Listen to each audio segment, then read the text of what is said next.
Thank you so much for coming to today's seminar. Today we have Dr. Wenbo Li visiting us. So he received his bachelor degree from Zhejiang University and then PhD from National University of Singapore, and then a postdoc training before he joined University of Texas Health, Houston, where he's associate professor of biochemistry and molecular biology right now. He has done many cool things, including enhanced RNA, 3D chromatin organization, and cancer. He received a few awards. I can remember the CPRIT award. That is one really prestigious award in Texas, and also the 40N second phase New Investigator Award. Without further ado, let's Wenbo take off with this amazing talk. Okay. I'm sure you will like it. Thank you. Let me time myself so I'll be finished on time. All right. Thank you for that introduction, Jay, and thank you for the invitation. Take a photo of me. I will keep it as a record to being in Michigan. First time being here. It's a very different experience. I guess I come from 60 plus, and this is 6 plus today. But I really glad to see the welcoming atmosphere. I heard the students often are not always here in person, so thank you for being here in this cold day. And I hope I will share with you something that is slightly different from what you commonly do and see. I appreciate there are a lot more computational work here. My work is perhaps more on the molecular side, but hopefully those information will help you to think about a better way to do your analysis. All right, so yeah, as Jay said, my lab is in Houston. This is, can you guys see that mouse is pointing? Okay, right, so this is, we call ourselves Texas Medical Center, by the way. There are a few institutions clustered together. I'm from the UT House, Houston. There's Baylor College of Medicine, MD Anderson, Rice University. Well, I guess the overarching question of my lab, as well as many others, is trying to understand the collective action of so-called regulatory elements in the human genome. As you may have known that by a Human Genome Project and INCO project, the realization these days is that a large chunk of human genome is not making protein. Their majority so-called non-coding elements. Their roles are primarily try to make the right amount of gene expression from those coding genes. And those elements together are called regulatory elements, but prominent ones include enhancers, promoters. They're also insulators, silencers as well. The goal of my lab is to try to provide some mechanistic insights to understand how those elements really work to make that correct output from the genomic information. And among those elements, enhancers are gaining more attention, partially because they're known for a longer time, but also in part because they are perhaps playing more important roles. So enhancers, a little bit of history, that it was discovered in 1981. In the early days, it's just people found that this is a peculiar piece of DNA. If you put it in front of a gene in the reporter, it can activate genes by tens or hundreds of fold, and therefore it get the name of enhancer. So over the years, we now realize that enhancers are having critical roles in both development and diseases. In development, for example, we are all multicellular organisms. We have so many different cell types. They actually have same genome, but they give different output of gene expression. Important part is because they have a different combination of enhancers and tissue-specific transcription factors that together make an output to be cell type specific. Enhancers is also quite important in our day-to-day response and interaction with the environment. If you treat a cell, a human, with any signals or stress, that will often cause gene expression change. For example, at a cellular level, if you give a hormone stimulus to a cell, that hormone can cause hundreds of gene expression change in minutes. And that is predominantly achieved by enhanced element and transcription factor binding on those elements.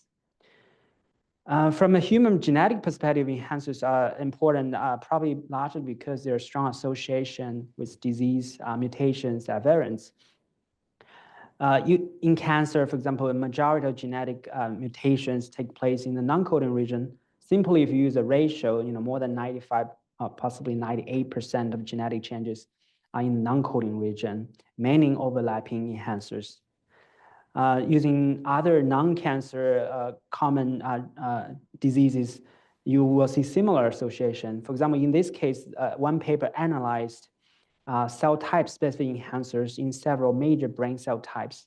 And they realized that genetic variants associated with brain diseases, such as with Alzheimer's disease, tend to associate or overlap with microglia cell type specific enhancers.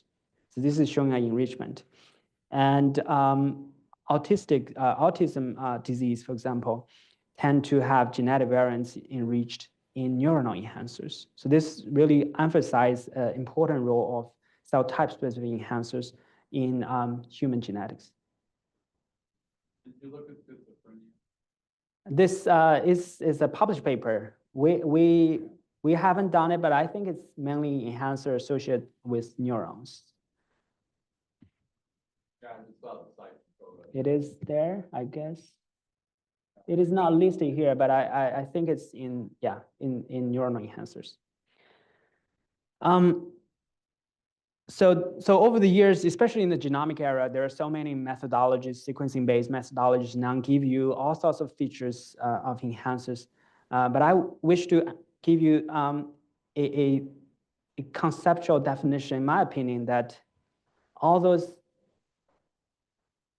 no matter ataxic or ChIP-seq, all these results should be considered as features of enhancers. Ultimately, what is enhancer? Perhaps we should use function. That goes to that 1981 paper. What is enhancer? Enhancer by function should be something, an element that can make a gene activated by tens or hundreds of fold from a distance. Right? Therefore, then those features are helpful for us to predict putative enhancers in a high-throughput manner. And what are those features? Commonly used including chromatin accessibility. So chromatin is having so-called nucleosomes. The DNA is folded on nucleosome, and there's open region, and those regions are usually accessible to transcription factor binding. So accessibility and transcription factor binding are really associated with each other as two features. And that's one. And second, histone modifications is also commonly used. Based on literature and based on a long time of research of individual loci, people know that histone modifications such as lysine 27 acetylation is strongly associated with putative enhancers. And a mechanistic interpretation of those enhancers that can activate genes in genomic distance is that they can form a chromatin interaction between the enhancer and the gene promoter through a genomic folding of the DNA in between. And those are common conceptual framework. One more feature I would like to emphasize, particularly today, is a feature that is not as much discussed of enhancers. That is that active enhancers often also produce non-coding RNAs. For example, they are directly engaged with RNA polymerase, which is a machine that produces RNAs. Therefore, many, if not all, of those enhancers that are active also transcribe non-coding RNAs. So those are a common and evolving features of enhancers. So with transcription factor binding, epigenetic histone states, and RNA production. So today I'm trying to provide some mechanistic insights that will connect a few of these features to help us to think about how enhancers really work to activate their target genes. All right, that's the structure. The first part of the talk, I'll talk about a story that is published that in our understanding provide a clue to understand how enhancers find its target. And second, then we'll talk more about the RNA part of the enhancer, how its RNA identity help us to understand its mechanism. Part one is a collaboration between my previous postdoc advisor. After I left the lab, we continue work together on this project. The question started from this, if you count the numbers, you think about every cell type you care, there are usually, based on those features I just mentioned, there are usually a few hundreds to thousands of enhancers by prediction. And there's usually 5,000-10,000 genes per cell type. Then how do you think, how do they really know which partner they should work with? This model is drawn as a diagram, right? That's simple. There's only one gene, one enhancer. But in reality, in the three-dimensional genome, this is a really complex and crowded space. This is actually reality. It's super busy, very crowded, and highly dynamic. And a gene and an enhancer often have proximity not only to itself, but to many other genes and enhancers in the neighborhood. So we started asking the question from a relatively simple start, is that we selected a few locus that we know there is one functional enhancer, there is a neighboring gene promoter. In this case, it's an enhancer near a gene called F1 gene. And this enhancer was known to activate this gene. P1 represents the promoter 1 of this gene. There are other promoters in the neighborhood of the genome. So what we designed to do is that if this represents a functional relationship, what if this relationship is broken by genetically get rid of this original promoter or its match? So we delete this promoter. And as expected, without a gene promoter, a gene is not able to transcribe well. So this is a measurement of the gene output. So its transcription level is reduced significantly. That's not too surprising. But then, interestingly, when we look around this locus, so this is a zoom out view of this whole locus. There are many genes located in the neighborhood. This gene we deleted, the original target, is this TFF1 gene. This is the promoter, this is the enhancer. And if we look around, we find many genes. Then if we look at their gene expression, what we found was a bit surprising at that time, is that many genes in the neighborhood became much higher in transcription when the original gene promoter was deleted. So this suggests a possibility that this, especially one of the genes, sorry, I forgot to say, the one of the gene called TFF3 became the dominant, or new dominant target gene based on its absolute expression level. So this led us to think that enhancers seems to be by themselves important machine or supermarket, I guess, if you call it, think about it, it's a place you give power of transcription. It is independent, but it need to find its target in the neighborhood. And if it cannot work with its original target, it will find new target. So we give it a name of kind of enhancer release or retargeting, just to make it easier to think about the process. Then we want to test this. So release and retargeting, we need to test it by examining the interaction of this enhancer with its target gene. And in this, we have to test this, we have to use a method that is probably many of you have heard of. That is called chromatin conformation capture, or 3C. Over the years, there are so many different versions of 3C. There's a very open-ended high-C or antibody-based ChAd, ChAd-drop, which Minji did, or similar variants called high-chip. In this specific case, we use the assay called 4C, because that you need to only look at one target region of interest. And this assay overall worked by that if you think chromatin DNA folded in 3 dimensions into a conformation, 2 pieces of DNA could be very far away in a linear DNA, in a linear genome, such as this green and orange. But if they are in proximity in the 3-dimensional nucleus, if you can fix the cell by chemical cross-linkers, these two pieces of DNA will be able to be ligated together by DNA ligase.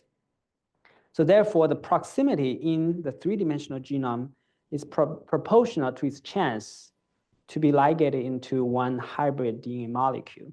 And that frequency can be measured by DNA sequencing. So through this assay, we look at the single locus, we did that promoter knockout. And in the Y-type cells, you will find this is the enhancer. This star represents that enhancer region. And in the normal cells, Y-type cells, it predominantly works with the neighborhood gene. But when we delete its original promoter, this enhancer is really becoming more promiscuous in a way. It started to interact with many things. So this gray signals indicate interaction with the DNA in the neighborhood. And that suggests this enhancer really became released, and its retargeting releases power to activate transcription in the neighborhood. Also, this is not just a single locus phenomenon. It seems to be generally applicable to quite a few locus we did the promoter knockout. We also try to look for the genetic element, the DNA motif, that really matters for this kind of monopoly behavior of the original promoter. Because we only deleted this gene promoter, this yellow area of the TFF1 gene, and there must be something in there make this gene being able to be recognized by the enhancer. So in this case, we zoomed into this region we deleted, and there are a few different features. By ChIP-seq, we can look at transcription factor binding site. For example, there's transcription factor binding site of a transcription factor important in this system called estrogen receptor. There's actually also other transcription factor. We didn't show everything, but here one transcription factor that caught our attention is CDCF. For people who know 3D genome field, you may not find this surprising, but that's actually the most prominent feature we see in this promoter. And in general knowledge, CDCF is not known to act unpromoted directly. It's more known to organize the three-dimensional chromatin structure. So then we just follow up on this loci and see whether we delete CDCF as well as many other elements, can we reproduce the phenomenon of the entire promoter being deleted? So to do this, actually, we deleted quite a few elements in this 1 kb promoter region. And ultimately, we found, interestingly, but probably not too surprising, CDCF is important. So after deleting this CDCF motif, which is only about 100 nucleotide, we completely reproduce the phenomenon of deleting the entire promoter. So that suggests that small 100 nucleotide sequence in the promoter is enough to engage this promoter with the powerful enhancer in the neighborhood. And without this, the promoter is no longer being recognized and lost its functional engagement. So that's, I guess, overall molecular mechanism part. Then we also want to see whether this mechanism could have some implication for us to understand human genetics and human diseases. So one scenario we can imagine is that in the normal cells, the enhancer can activate its cognate promoters. But if the cognate promoter lost its ability, this enhancer now has to switch to find new target in the three-dimensional genome. And in this case, what if the promoter is a disease-associated genes? This might be able to explain some of the non-coding mutations associated with disease that are distributed close to this original gene promoter. And this is actually a phenomenon that's really observed in some disease. For example, there is published work of human cancer genome that identified many hotspots of non-coding mutations that are located close to gene promoters. Some of those are really recurrent. All right, so then we want to look in the human cancer genome. We did identify some loci that can have this type of behavior of enhancer release and retargeting. So due to time reason, I will not go into the details of analysis, But that's based on the general principle that we look for gene deregulation and the existence of enhancer mark in the neighborhood. So that gives us tens of such locus that we think may undergo so-called ERR phenomenon. Then we went to one of the locus and did functional validation. So in this case, this locus is in a cancer-associated region. A gene called TERT is a cancer-associated gene, and its higher expression is correlated with cell growth. We identified mutations not in this gene, but in a gene near a gene promoter of the neighboring gene called CLPTM1L. And that mutations here are not known. How can it potentially contribute to cancer gene deregulation? But yes, please. We often have aneuploidy, so that the chromatin capture kind of 3C, 4C, high C would Yes. be, modulated by that. True. So I just wonder about that. Right. So I guess cancer genome is more messed up. That's true. Aneuploidy, a lot of structural variants. I mean, if it's local and it's dysregulation. Right. Kind of zoom in, but Sure. I'm concerned about the evolving, A large structural changes. Map, especially for large scale kind of interaction. Right. Right. Control, but it's necessary. That's right. I think that's possible. Yeah, there are definitely a lot of 3D genome change could be due to those large changes. Yeah. In this case, we kind of focused on more local cis regulation. Yeah, that's a valid. Right. True. So in this case, we selected cancer. Later, we'll have some common disease variants. I'll show some examples that overall suggest this mechanism does apply to cancer genome as well as non-cancer genetic variants. So in this case, we observed genetic variants, mutations in this case, because it's low frequency. For people who know cancer, it's even so-called recurrent hotspot is not that common. In this case, we found a few genetic mutations in the promoter of this gene, CLPTM1L, and they actually overlap with the CDCF motif. So we generate a knock-in cell line, and then we can really observe that this genetic mutation caused a dictomy deregulation of the nearby gene as well as the far away gene in a pattern that is consistent with ERR, suggesting this genetic mutation here make this gene lose its enhancer, but that enhancer instead activate the neighboring genes. And we do have 4C data supporting this, this scenario. The aneuploidy and cancer is indeed a concern. Unfortunately, the reviewer didn't ask that. That would be hard to address. But still, we actually did some other evidence studied in other genetic setting to validate this idea. In this case, we first analyzed human genome data that the GTEx is a rich resource for genotype and phenotype association. In this case, phenotype we used is gene expression. So this this data, this GTEx consortium already imputed cis-UTL for us.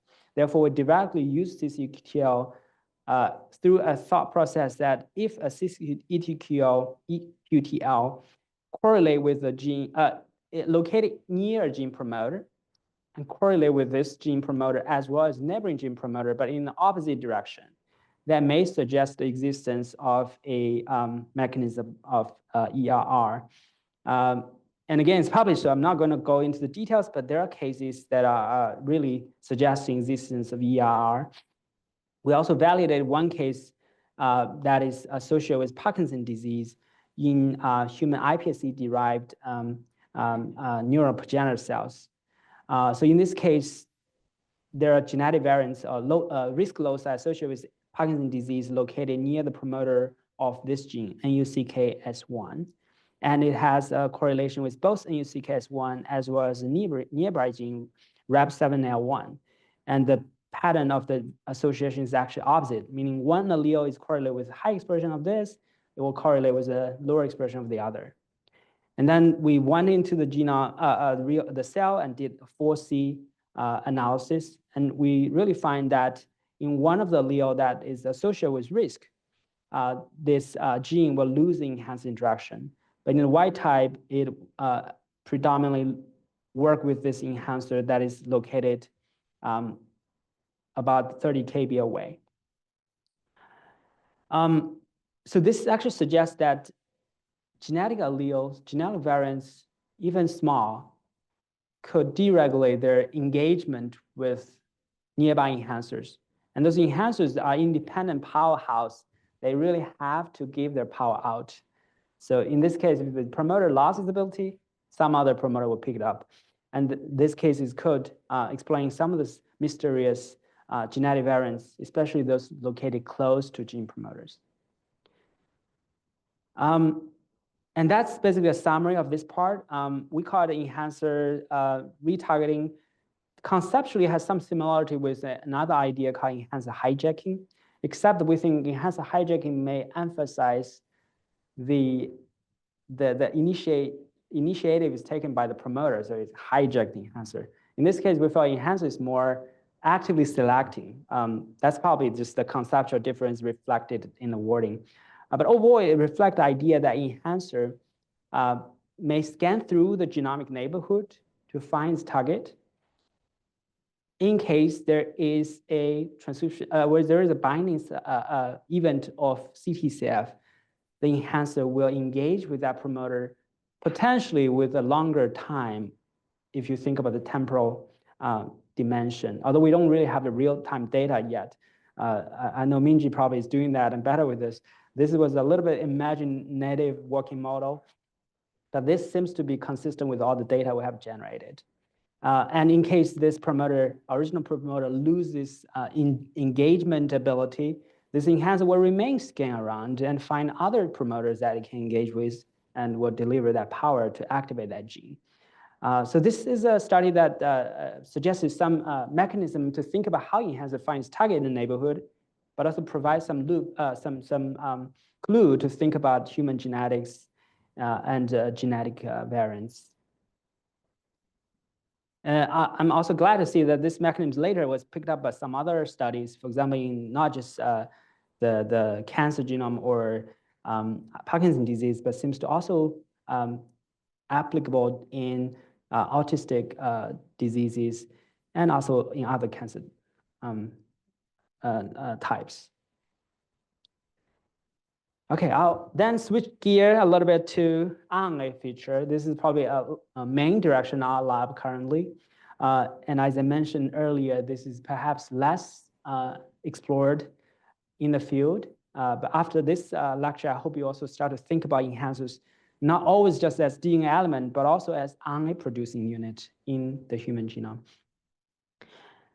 In terms of big picture summary, that there are some consortium projects such as Phantom5 that define enhancers with signals of eRNA. By the way, enhancer produced RNAs are collectively called enhancer RNA or eRNA. There's evidence about 60,000 enhancers in human genome producing eRNAs, and it's actually quite a large number.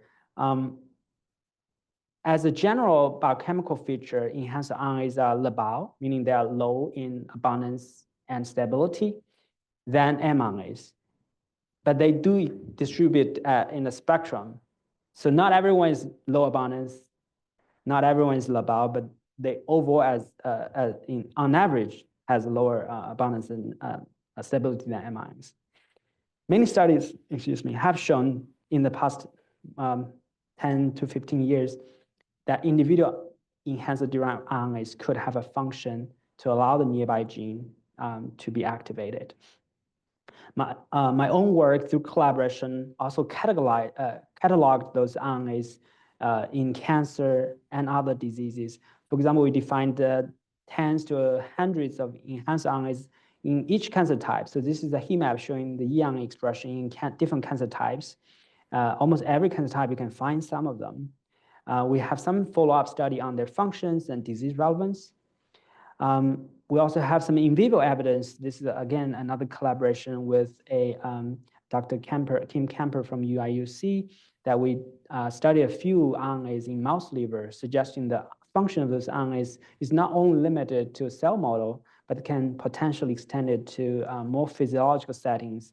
And in this case, specific RNAs could add the function of a transcription factor to promote liver metabolism. All right, this is too much physiology, but overall the message is that RNAs are functionally important.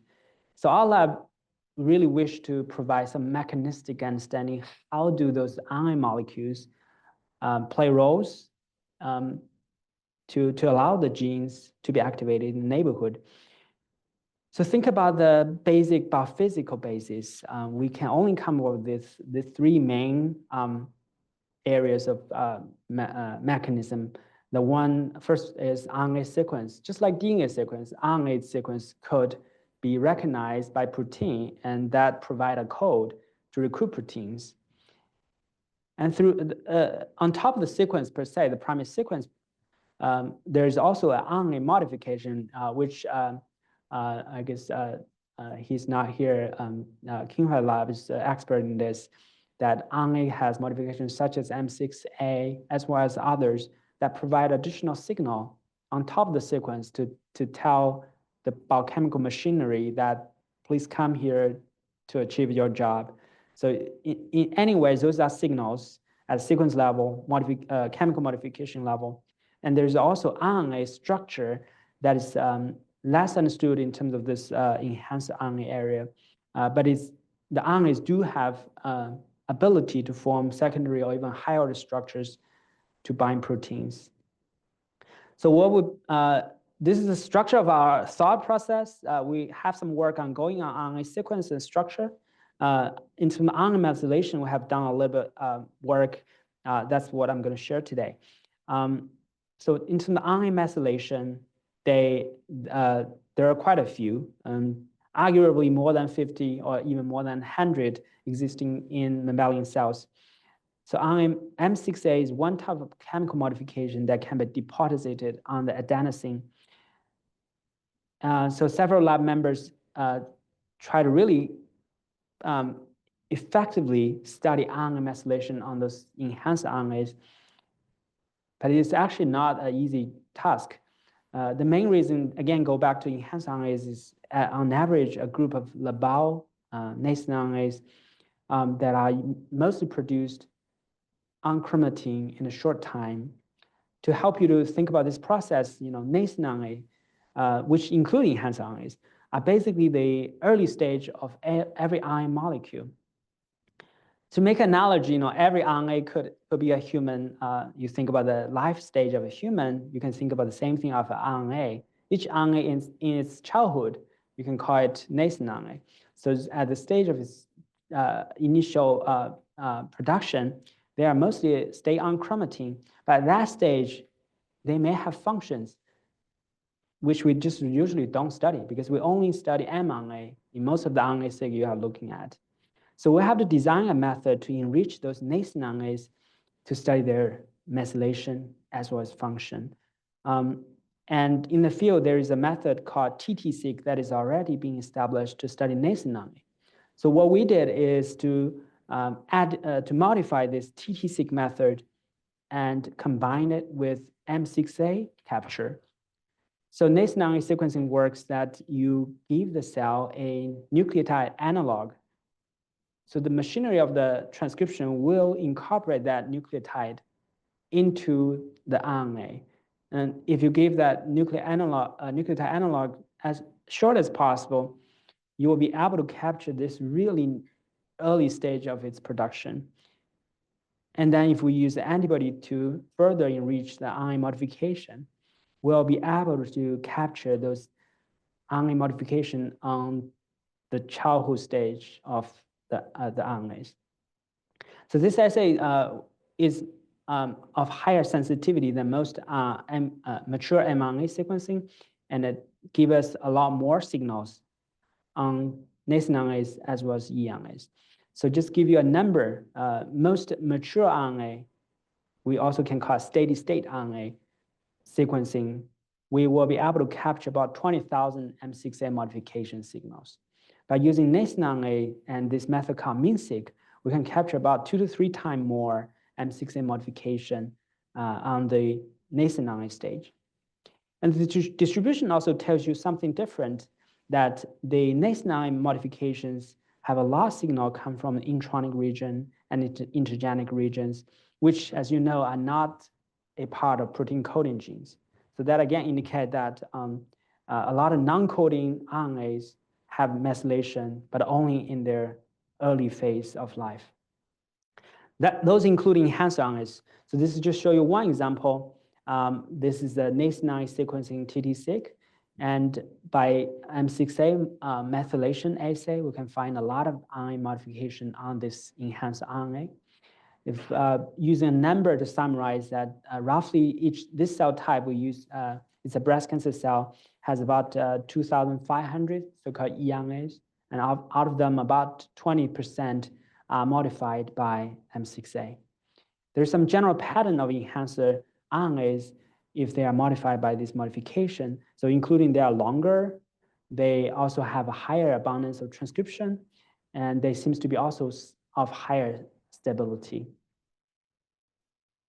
Then we try to study what's the function of those RNA modifications to the enhanced activity, because actually our original motivation is how does this RNA feature and its modification contribute to enhanced activity? Most of the RNA probably work from recruiting protein. In this case, there's no exception. M6A has been known to be specifically recognized by specific RNA binding protein. In the nucleus, it's been known to be recognized by a few proteins, including this one called YTH-DC1. And in the cytoplasm, it is recognized by several proteins, including YTH-DF123, as well as some others. So we did a mass spec, capture the enhanced RNA in the nucleus, and captures protein interactome. We actually come out with YTH-DC1. So therefore, we focus on this nuclear RNA protein to see whether it contributes to the RNA function of enhancers. And we did a ChIP-seq of this protein, YTH-DC1. Just for your information, ChIP-seq can be done for, as you know, for histones, for transcription factors. It can also be done for many other proteins, including RNA binding proteins. These proteins usually do not bind the DNA directly, but they can associate with chromatin, largely and likely through binding RNAs on chromatin. For this YTH-DC1, we can find about 2,000 peaks, and the majority of them are close to enhancer regions. Many do stay close to promoters as well. And then we overlap the signals with other known epigenetic marks, such as histone acetylation. We can see very good correlation with those epigenetic marks. So, and those marks are also quite often used as marks of the active enhancers. So that suggests this RNA binding protein localized to active enhancers, likely through working with this RNA modification. We also did functional studies that after perturbing this protein, after knocking it down, we see that enhanced activity are strongly weakened. This one, we used the assay called GrowSeq that is measuring the transcription globally, that you can see activity of both enhancer and genes. So this suggests that this RNA binding protein can be recruited to enhancers to play an active role in enhanced activation. We went on to mechanism level to really go deep to the biochemical basis. There's the RNA, there's a protein bind it. How does it really make the enhancer become the powerhouse of transcription? And there's a growing area in field of transcription, as well as from other fields too, that generally speaking are called field of biomolecular condensate. The idea is that many biochemical reactions take place in the nucleus in a membranely structure that it's not a structure you can see like nucleus.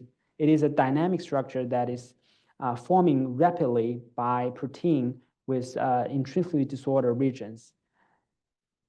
And if you look at the literature of this field, you will realize actually RNAs and RNA binding proteins are long known to be important players of this type of biomolecular condensate. So therefore, we use this idea of biomolecular condensate and try to think if this can explain the functions of the RNA and RNA binding protein enhancers.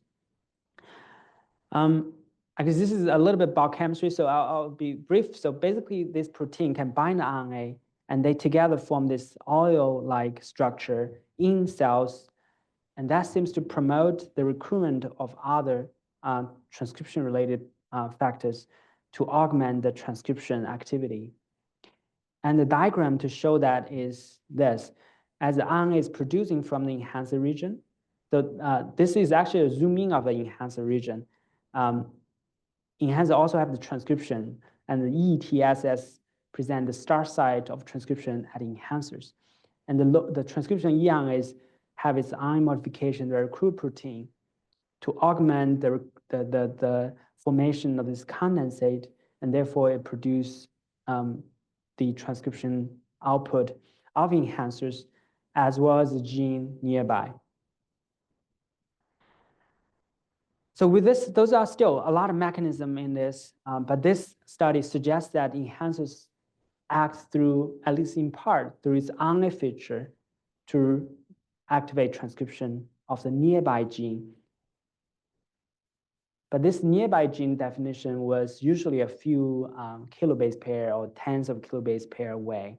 So then we also want to think more broadly, how does this RNA feature of enhancer and its modification play any roles in the bigger three-dimensional genome? As I show this picture briefly, three genome is actually a complex structure that is not just limited to enhancer and promoter in the short distance. It actually can be folded into those high-order structure. People call them topological domains, compartments, or even the so-called chromosome territory. They're a much bigger structure that you can even sometimes see under a microscope. So we adopted a more open-ended approach called Hi-C to study this. Just a little bit background education. I'm sure some of you already know this, is that how those structures are defined by Hi-C. There's this three general structure people in the field of three genome often talk about: compartment, topological social domains, and enhancer promoter interaction. So enhancer promoter interaction is what I just showed you that can be seen by this 4C-seq that's usually short distance. In terms of topological domain, it's a structure that is larger than the enhancer promoter interactions, and it was largely considered to be shaped by this complex called cohesing. Although there is still debate, Minji again is the expert in this, that this area has a lot of different results, but overall this concept of cohesing helped to shape the loop, still has quite some support, evidence of support. In an even larger scale, chromosomes are considered to form into a two-flavor yin and yang structure that they interact preferentially with the same type of chromatin feature, and that's what we call AB compartment. And those are basically defined by Hi-C. How does Hi-C define them? As I briefly introduced earlier, that Hi-C basically tell you a pairwise DNA contact frequency. And if you sequence any genome, the Hi-C data of any cells, you will see a heat map like this. This is a very simple mathematical diagram to show you how we read Hi-C map. If you divide a chromosome into just 10 pieces, you expect any region that stay in close proximity to itself will have a higher frequency of interaction with itself. They're just really close to each other, small piece of DNA. But the fragment 1 probably will not have a lot of chance to interact with chromosome 10 because they're very far away by expectation. But if you see in real data that, in some region, let's say number 4 and number 9, really have a higher interaction frequency, that would suggest that this is the linear genome, number 4 and 9 are far away, but in a 3D genome, they are really in proximity. So that's just how you read Hi-C map. And through mathematical modeling, people come up with all these structures. It's basically inferring the contact frequency and imagine how that reflects the folding of chromatin. So we did Hi-C after the perturbation of this RNA binding protein that locate to active enhancers. We find that the loss of this protein, as I mentioned, reduced enhanced activity, reduced gene transcription, but we find a little change of this compartment level. So the overall chromatin structure of yin and yang are still the same. And there's also very little change of this topological domain, this structure that engulf individual enhancer and promoter. But we find changes of a type of chromatin interaction that is unusual. We call them ultra long distance chromatin loops. So if you look at this is actually a real heat map of Hi-C and a variant of Hi-C called Hi-chip.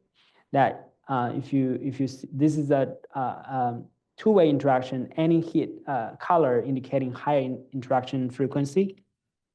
This is 45 minutes. I guess I still have some time. All right. So then if you use those heat map to overlap with epigenome features such as histone mark and transcription cofactor binding like BRD4. We also put together this YTHDC, this protein self binding signal on this map. You might see that whenever you see genome region with this high signal of this ion binding protein, they seem to form a hub of interaction. And some of those interactions can be really spanning a long genomic distance. In this case, it's actually more than 2 megabase pair, two strong RNA binding site interact with each other. So we by eye, we kind of saw those phenomena. We try to characterize them by counting the numbers and the features. And this type of chromatin interaction is unusual because usually we spend time on this TAD. This triangle is actually that topological domain that people usually define. But those so-called ultra long loops are way longer than those triangle type of chromatin architecture. And just a diagram to imagine what are they. So there are short range chromatin loops, enhancer promoters in the neighborhood that interact with each other. But there are some unusual cases that seems to span really long genomic distances, and they seem to be enriched at regions with high RNA production and high RNA modification. We counted the numbers of those loops. We can find there are about a few thousand of those, and we only selected those that have a chromatin interaction size more than 1 megabase pair, which is really large in the genome setting. Then we examine their features. One of the features we find enriched on those so-called long or ultra long loops is that they have their binding, they have strong binding of this RNA binding protein YTHDC1. They also have a higher signal of this RNA modification. But actually, they show a depletion of those factors such as CTCF. So that CTCF is more known to be organizing this type of triangle structures. So therefore, this suggests this type of ultra long loop are formed in a different manner, possibly different mechanism. And we knock down YTHDC1. We go back to the Hi-C data again. We find that only these so-called ultra long loops showed more clear changes after we deplete this ion binding protein. And that can be seen from this single locus that this long distance loop is weakened after we deplete the ion binding protein. This type of phenomenon is still at this stage of very early stage of observation. We're trying to really understand what do they mean, what do they functionally mean and biologically mean. But just to remind ourselves, they're actually, they have been observed in other settings. For example, there are studies in specific cell types, in this case in mouse hematopoietic stem cells.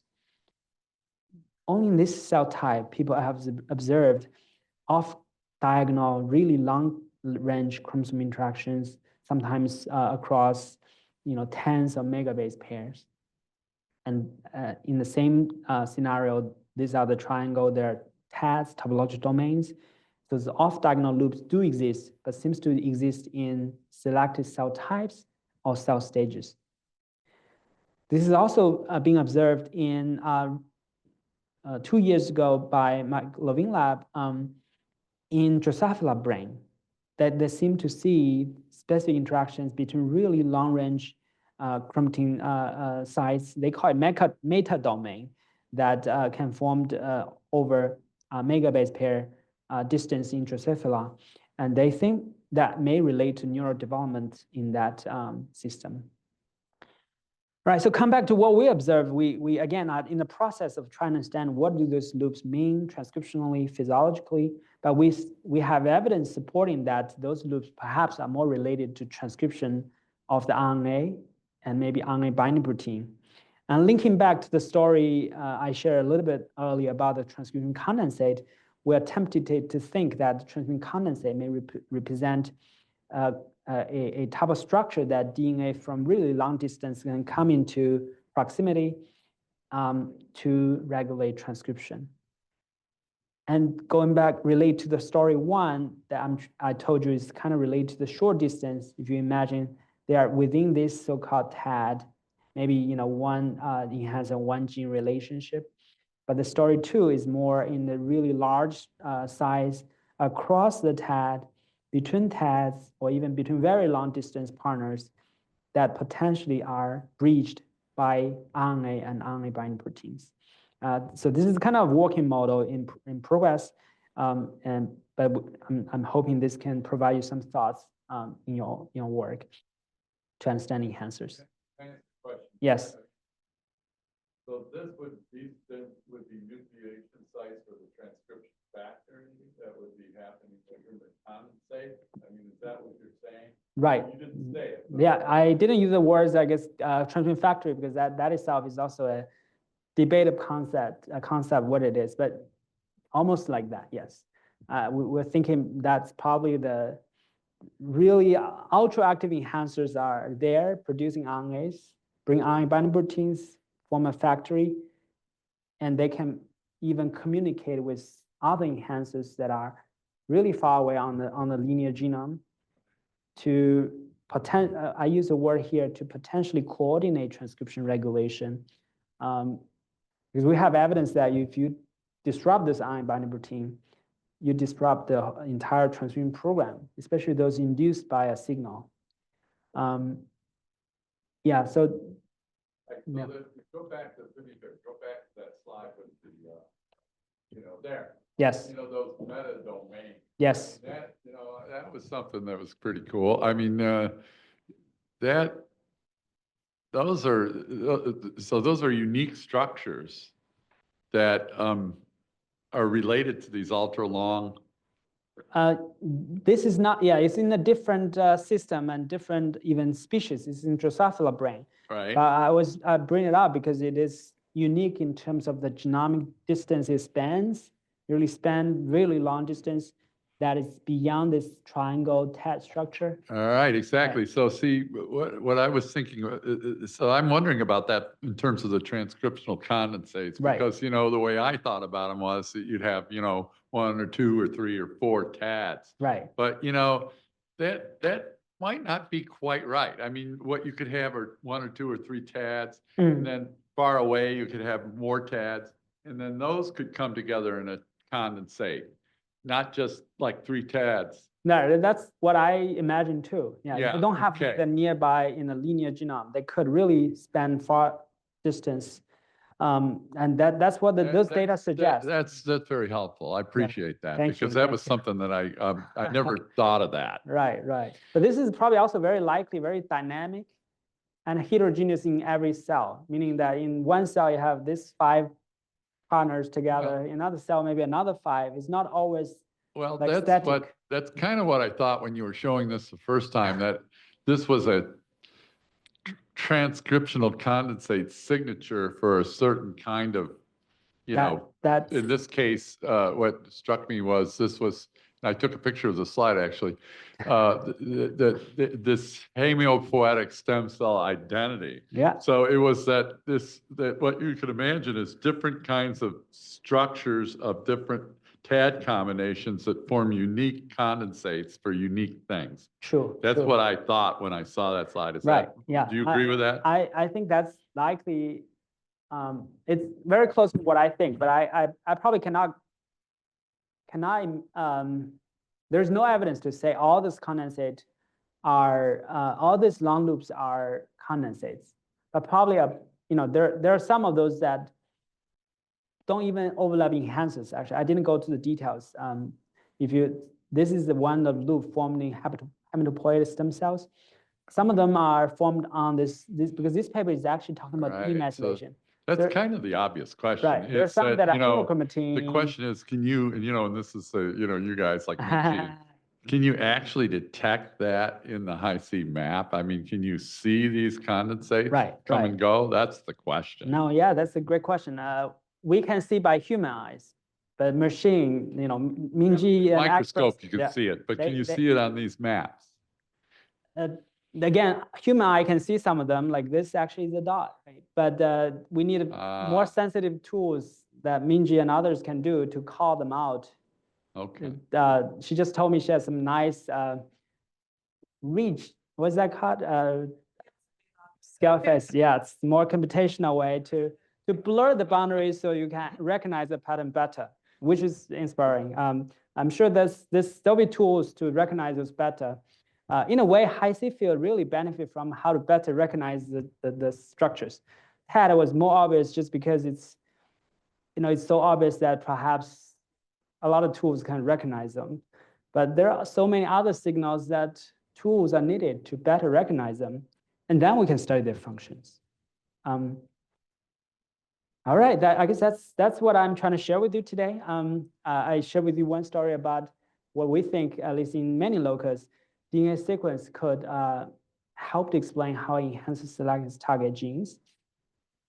And I also share with you some published work and some work in progress that suggests that RNAs could play a role in allowing enhancers to function, especially in function to regulate genes that are really far away. But we are really trying to still really understand the mechanism of those processes and what does it really mean in terms of biology and physiology. All right, so with that, I guess I will thank you everyone for your time. Happy to take questions. Thanks. Go ahead. Do we have questions from the audience? Is it two mechanism? I hope I can talk a little bit more about the computational part that I know there's a lot of expert, but I hope you feel free to ask any question that is not clear to you. Well, I prefer not asking questions now, but please think of questions while I ask mine. So in your first part, when you identify CT7 as a gene regulation and binds that subset of promoters, right. Have you looked at any of the, there are multi-motifs. So there's not only one CT7 motif, but two or more. Do they have different functions than having just one CT7 motif? Right, it's a good point. We actually analyzed, I can maybe go back to that slide. So we did both. I only showed single locus disruption and selection. This is the data. So in this locus, you are very familiar with the TAD and CT7 motif orientation type of work. This yellow area indicating actually a TAD. And at the border of this TAD, you see this really strong CT7 binding. This is actually CT7 ChIP-seq. Very strong CT7 ChIP-seq binding site. But at this promoter, at this scale, you actually don't even see CT7. So that's the first thing I want to say. Those CT7 binding at promoters are really low affinity binding site. They are different from the border boundaries of TAD. That's one.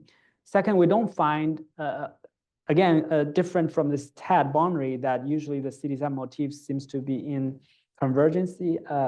But in promoters, we actually almost never see a pair of enhanced and promoter have CT7 at the same time.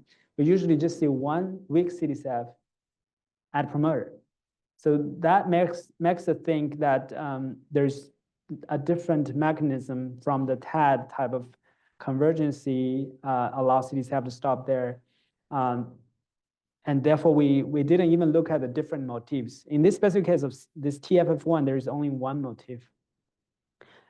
So that's a long answer, but I hope that gives you some, so the model, that's why this model is like this. We think the enhancer initiate the search, and we think cohesing is, I didn't talk about cohesing, it's a major ATP-based extruder that can move basically move the DNA along, and it starts from enhancer. That we draw CDCF this is actually indicating the domain boundary. We think it's a much stronger stopper site, and cohesing can stop a long time. But on those so-called lower affinity side of promoters, cohesing might just stop very transiently. That's the imagined process. Okay, so we also have people from Zoom. So if you have a question from Zoom, please ask a question directly.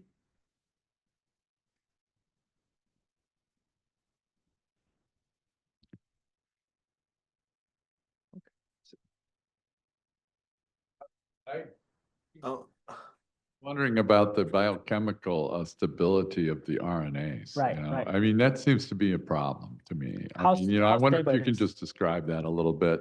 You mean how? Yeah, right. So overall, the stability of so-called ERNAs are considered to be in the range of maybe 1 minute to tens of minutes half-life. Those cases we saw for experimental perturbation are perhaps in the range of about 20 minutes, 10 to 20 minutes half-life. So my interpretation of those is that the instability of so-called ERNAs is actually controlled to be like that to allow the dynamics of transcription. As you may know, transcription was considered to happen in the bursts, kind of bursts on and off in each loci. If the RNA is really transcribed and stable for a long time, this condensate ball will just accumulate like like a snowball. The stability might be a regulated process to allow that dynamic. That's how I think about it. There is actually known factors, RNA processing factors that control the stability of those RNAs, including integrator complex, including RNA exosome. We haven't done enough of work after depleting those and see how this condensate or this region work, but that could be something to be done. I have a question. Hi, Hello. I'm Indika. Hi. Yes, hello. You have any time series here? You talk about TB, TE, so you have a time series data? Oh yeah, sorry. I guess this is too much extrapolation from my imagination. Okay. We infer this, I guess. We don't really have a live cell imaging that to be clear, this is a working model. No, I understand, but I said you talk about 4DN. 4DN required time. You guys ever created time series data? Right. So 4DN nucleum, that's a consortium. Unfortunately, my lab hasn't established that. Okay. Okay. 4DN per se is not just referring to time, actually. And even if referring to time, it could be time of development. It's not necessarily this time scale is probably time scale of like minutes. This really required live cell imaging, I say. Okay. All right. But you don't have time series data. We don't have at this stage. Okay. So these are like hypothetical. Your times are just you. Right. Oh, okay. So if you are interested, there is work by Anders Hansen lab published in 2022 that they did live cell imaging. I could send Got it. Yeah, thanks. Got it. Yeah, thanks. Okay.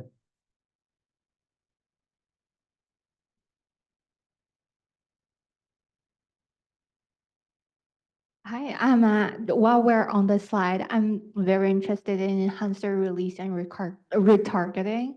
It's something new thing I learned today. I wonder for of course, you have like a lot of experiment to validate the mechanism. I wonder, like, can you comment on the heterogeneity, diversity, potentially different responses across different cells and across different individuals? Maybe that's more of a probabilistic approach. Maybe that's like more of like a changing tendency rather than it's like binary. It's like really like totally shift to retarget another Right. gene. Right. That's, if I interpreted correctly, your question that the heterogeneity at a single molecule level, at single cell level, at individual level, they're all heterogeneity at those layers. Is that your question about? Right, that's absolutely true. Yeah. Again, this is I should have make it more clear. This is an imagined kind of working model. At a single molecule level, probably every time this machinery extrude this, even the same DNA, when the extruding happened at this moment versus 3 hours later, that dynamic and activity might be different. That's at single molecule level. But at a cellular level, every cell is perhaps a different machine. It's like multi-universe. Every cell is very different. Then definitely at a single individual level. I think that's actually one of the challenges 40N probably wish to address. It is still not fully addressed, and new tools and mathematical method and models are required to study that. Thanks.